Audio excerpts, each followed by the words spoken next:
Hello everyone, hope you're doing well. Today it's time to have a look at another Operation W.I.N.T.E.R devblog. This is for the MiG-21 PFM. It is the top ranking Operation W.I.N.T.E.R event vehicle for the aviation side of things. So the PFM will come in at rank 6 for the Soviets, the USSR. It won't have premium bonuses attached to it, so this thing, once you get it, you will have to spade it.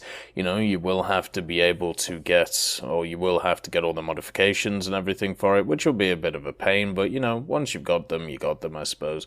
And the other thing is, it is a coupon.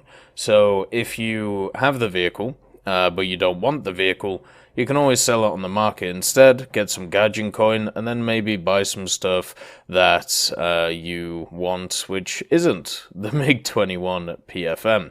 So the MiG-21 PFM story starts during a modernization program. They were modernizing the second generation of MiG-21 fighters, and the Soviet military authorities demanded the design team to modify the aircraft for takeoff and landing from unpaved airfields. So the engineers proposed equipping the aircraft with a system for blowing the boundary layer from the flaps, and the Tumansky and also Meskravishvili Design Bureau began developing a version of the R11 F300 engine, which would have an airstream from the compressor. The boundary layer blowing system significantly improved the takeoff and landing characteristics of the aircraft.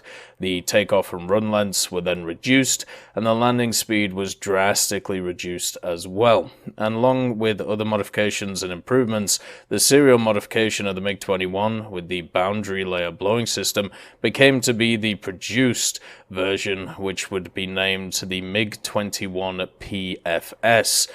This would be eventually upgraded into the PFM version, which we have in game. The aircraft of this modification were produced in large numbers, starting in 1964, both for domestic use and also exports, and the MiG-21 PFM served in Vietnam and Afghanistan as well.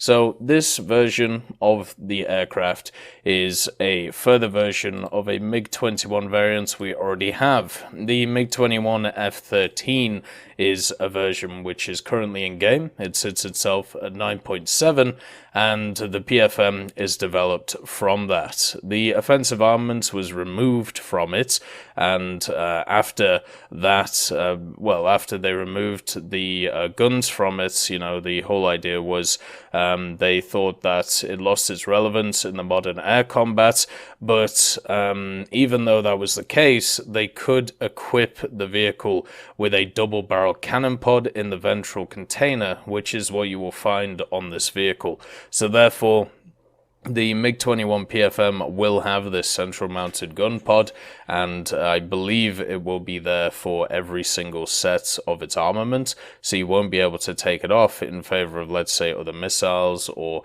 a little bit more maneuverability. The MiG-21 PFM also has a radar. It's able to carry rockets, it's able to carry bombs, and also 2 guided missiles of different models. It can either carry air-to-air R3Ss or the H-66 air-to-surface missile.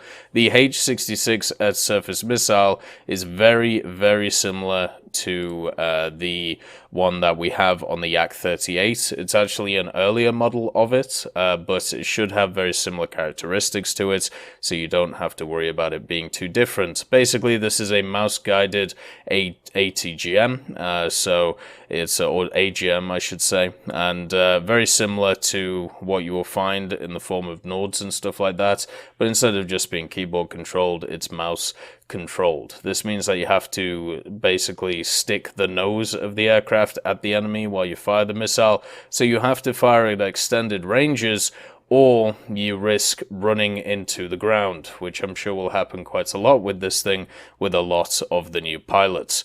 There is also a slight difference in its general design, as we talked about before, the boundary layer blowing system, which makes takeoff and landing easier, so hopefully not too many people will crash on those, but generally this thing is very similar to, the MiG-21 PFM, the MiG-21 F-13, and also also the other versions that we have into the game. Hopefully with this addition, its BR will decrease. The way that they've compared it here to the F-13 with slightly different armament, I feel like this thing should be going to 9.7. It was on the dev server a 10.0 vehicle, and if it sits here with its limited armament, it's going to get eaten by Phantoms. It's pretty much as simple as that. The Phantoms are either going to be able to kill them with semi-active radar homing missiles, or obviously they're very good sidewinders, and also, you know, use their flares,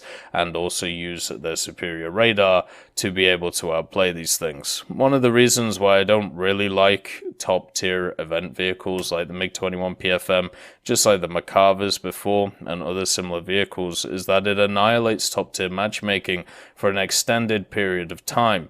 You can see this with the M60, which was added, which quickly got dropped in BR, and then also with the Macarvers. Generally what happens with these vehicles is if they're insanely good or very good, then you get a bunch of them taking over the meta, and you don't see anything for 2 to 3 weeks afterwards. If the vehicle is slightly suboptimal, what you'll find is a lot of players will go against it in vehicles that they either want to spade or they just want to beat up the new players who are going to be playing the MiG-21. Because remember, these events are open to anybody who has up to rank 3 researched in War Thunder, which is not exactly hard to do. In my opinion, if you're just focusing on one tree, you could probably get it done in about 2 to 3 days with a premium. And that means that you can have fresh players who are able to play these vehicles. Technically, you could have a level 1 account which just buys or GEs all of the tasks over the period of time of Operation Winter and gets access to a vehicle like this, and they'll be absolutely smashed in the face over and over and over again, just like the M60s were, just like the Macarvers were. And it means that any data that you get from that period of time for any of the vehicles is going to be heavily skewed either one way or the other because of the event vehicles that come in. And that just kind of makes me very sad. It means that it's very hard to get accurate statistics on what is actually going on in the meta, especially since you keep just throwing stuff at it at the top tier. And this is, you know, a point that I brought up many times when it comes to the essence of top tier.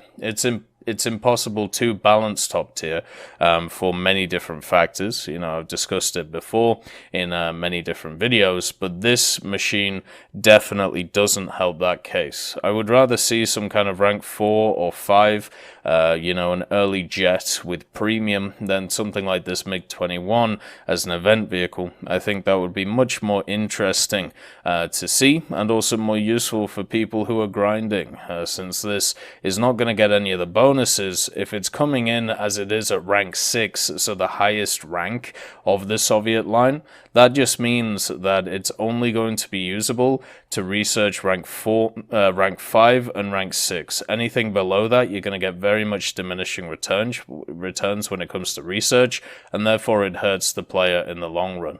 At least it will have usefulness in ground realistic with those AGMs. I've seen a lot of Yak-38s do pretty well with them, you know, getting 2 kills, but also torpedoing themselves into the ground at very, very fast speeds. And the MiG-21 is faster than the Yak-38, so I'm sure we're going to see a lot of people using themselves as a dart against stuff like MBTs, trying to get those AGMs to hit. So that'll be incredibly fun to watch, and it definitely bolsters an already pretty strong Soviet top-tier lineup. I think this thing's going to be food for a while in air realistic, and then once it finds its place, whether it's at 9.7 or whether it's at 10.0, then once people spade it out and get it done, it will have decent impact, you know, on the general usefulness. You know, it'll be okay, basically, as an air realistic jet. Basically an F-13 with extra guns, which the F-13 desperately needs, especially when it's spading it out, and also access to some pretty nice air-to-airs as well. It's a nice vehicle to see. Would have preferred to see something else from the top tier event vehicle for Operation Winter, but overall, at least people can get themselves a MiG-21 without having to research through the whole tree now. That's, I suppose, a little bit of a positive for those individuals. I hope you all have a wonderful day, and I'll see you next time. I'd just like to thank John Ryman, Universe, Conte Baraka, Elove Goat, Trigger Hippie, Eugens Terry, Ambrosius McClellan, Daniel Stanton, Martinez B. Young, and also Hans Fagellen, Sebastian Mizon, and Samuel Schlick for supporting the channel.